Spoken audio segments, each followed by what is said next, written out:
हम किशोरी जा सबटा के प्रणाम कर रहल छी। एक शिव जी के नचारी लग के अयलहुँ हैं, सुन के जरूर बतायब जे केहन लागल। जय भोले शंकर के रस। भोला यौ जाए दियौ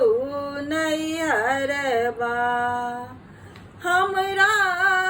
चारिये दिन लाना दानियो जाए दियौ नैहरबा, हमरा चारिये दिन लाना जाओ तो है आहे गौरी जाए बा नैहरबा, से आहे गौरी के पिसतैना, से आहे गौरी के पिसतैना, मोरे भांग के रपतिया है गौरी के पिसतैना, मोरे भांग के रपतिया है गौरी के पिसतैना। भोला यौ जाए दियौ नैहरबा, हमरा चारिये दिन लाना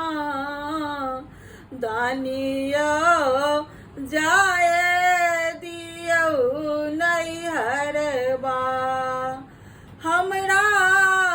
चारिये दिन लाना जाओ तो है आहे गौरी जाए बा नैहरबा, से आहे गौरी के खेले तैना, से आहे गौरी के खेले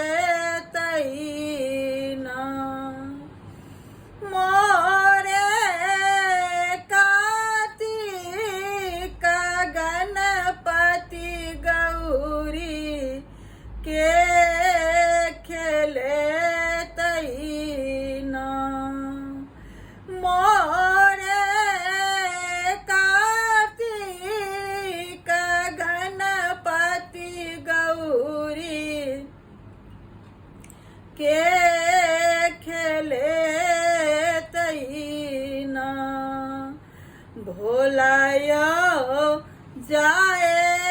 दियौ नैहरबा, हमरा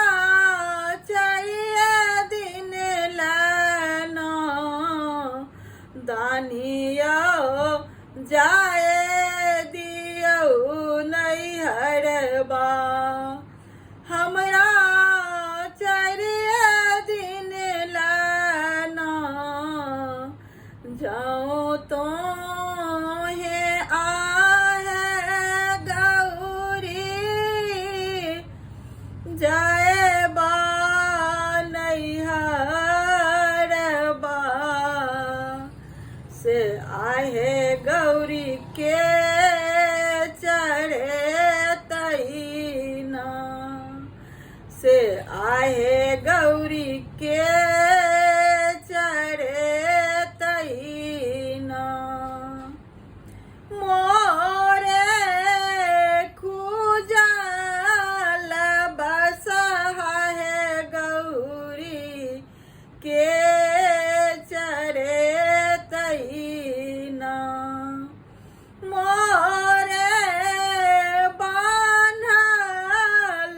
बसहा है गौरी के चढ़े से भोलायो जाए दियौ नैहरवा हमरा चरिया दिन लाना दानियो जाए दियौ नैहरवा हमरा